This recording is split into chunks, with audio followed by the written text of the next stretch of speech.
Welcome to America's Talking, powered by the Center Square. I'm Dan McCaleb, executive editor of the Center Square Newswire service. President Donald Trump addressed the nation Wednesday night and discussed what he says are his accomplishments of the first year of his second term. He touched on lower inflation numbers, higher wages, immigration enforcement, and more. Joining me to discuss this is the Center Square's Washington, D.C. bureau chief, Sarah Roderick-Fitch. Sarah, you covered the president's address. Tell us more about it. Yes, it was basically kind of a roundup. It was almost like a preview of some sorts of his State of the Union, kind of a smaller version of it. He just really kind of talked about what his accomplishments were, have been these past 11 months since he's taken office, as well as kind of highlighting the couple things maybe to become in the new year. I think, though, it really kind of sets the tone a little bit, too. He's trying to set it up for the midterm elections as well, because from his chief of staff, Susie Wiles, says he's going to be there on the campaign trail. And so I think because affordability has been a major issue, obviously that was an issue that was, going into his campaign, that was one of the central themes was affordability, and it has been on everybody's minds. And he and the Vice President JD Vance have been campaigning on that, sort of going around places, talking about, hey, costs are coming down, highlighting energy prices and whatnot. And so this was really kind of the president's, this was his opportunity to sort of come to the American people in prime time right before the end of the year and sort of get their attention, saying, hey, this is what we've done. This is where we're at. Hold on, it's going to get better.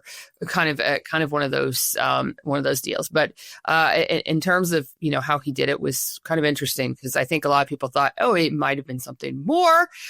So there were a lot of people who tuned in, and then they were kind of hit with this is a roundup of everything we've done. You mentioned next year's midterm elections. Everything I hear from an analyst, those in the know, is that it's all about the economy and people's personal financial situations. Of course, under the Biden administration, we had that 40-year high inflation, 2022. More than 10 or about 10% inflation. The numbers have come down significantly since then. I think this week we got the producer price index at about 2.7%. Republicans hold slim majorities in the House and the Senate. Every single House seat will be up next year. About a third of U.S. Senate seats will be up. Control of Congress during the final 2 years of Trump's second term will be key. Is this Trump really trying to set the stage for next year's midterm elections, and in hopes from him that Republicans can regain control of both? Absolutely. Because I think there's some doubts. I mean, I think maybe some people are not feeling, they're not feeling the relief quite yet. And there's been some skeptics, there's been a lot of skeptics on, with the whole tariff thing and whatnot. And so I think this was just his way of saying, hey, it's coming, that the economy is going to be booming. Hold on.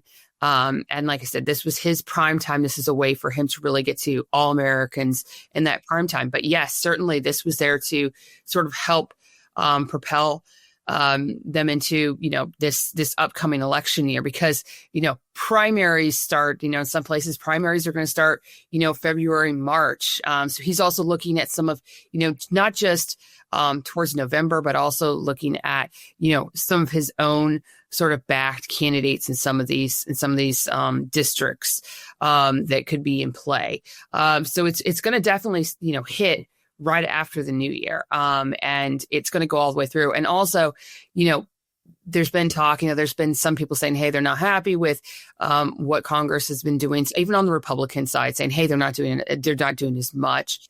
And so he really kind of has to sort of bring the party together ahead of the midterm. So he has a lot of stuff that, kind of has to accomplish in these next couple of months ahead of the elections. But yeah, the economy definitely is, I think there was one said, it's about the economy, Stephen. It's one of those things. So It's very interesting. But he hit on other things too. He talked about, housing. That's a huge issue too. Housing prices, bringing mortgage prices down. Talking about, the next Fed chair, wanting them to keep the rates lower. That's a big deal. That's been talked about, around the White House. It's always kind of a question that comes up. Who's going to be the next Fed chair? What are they going to do? Are they going to follow Trump's, trying to keep, inflation down, and whatnot. So, it's really, that he's trying to hit, to the middle class, Americans. It's trying to say, hey, we've got you. We hear you. The economy's getting better. Just hold on. It's already showing signs. And it's kind of difficult always around this time of the year anyway, because Christmas. So people are spending a lot of money too. And, they definitely feel it. And so this was kind of his, kind of a good opportunity. Like I said, this is his sort of really major final address to the nation, at the end of the year. But I think it'll be kind of interesting. I think this is definitely a preview, when he does his, State of the Union. In addition to the midterms next year is also the 250th birthday of the United States. The U.S. will host the World Cup of Soccer, the Olympics. He closed his speech really touting what's to come in 2026. Just to close, Sarah, tell us about that.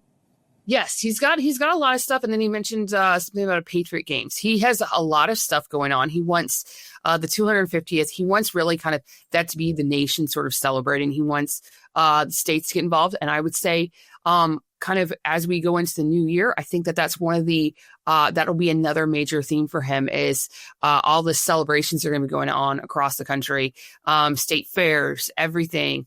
He wants to do a UFC fight, hold a UFC cage fight on the lawn of the White House with the the ballroom construction in the background. It'll be a really interesting sort of thing. Probably very Trump-esque, a lot of show, a lot of cameras, a lot of all that. Hopefully I get to be there for that. That'll be an interesting time. But he really wants to do that. I'm sure there's a lot more stuff that's going to be planned. But anticipation of a lot of people kind of visiting places, towns, cities across America making money. But I think also sort of setting up that, he's trying to encourage everyone, hey, do your own celebration, do something. And I think he's also looking at that as a hope to sort of, with the midterms as well as to sort of put the focus on a celebration and not feeling, down about, hey, wherever the country's going, hey, this is a great opportunity to celebrate as he always says, we're winning. Or he likes to say that the United States is the hottest country in the world right now. So he's really trying to emphasize that. And I think, it's a perfect opportunity with the 250th birthday of the nation. So it'll be, I'm sure there's lots and lots of things to come. Trump is quite a showman. He knows how to do that stuff. So it'll be interesting to see what else comes up. And we have more things, I'm sure, after the new year. Sarah, thank you for joining us today. Listeners can keep up with this story and more at thecentersquare.com.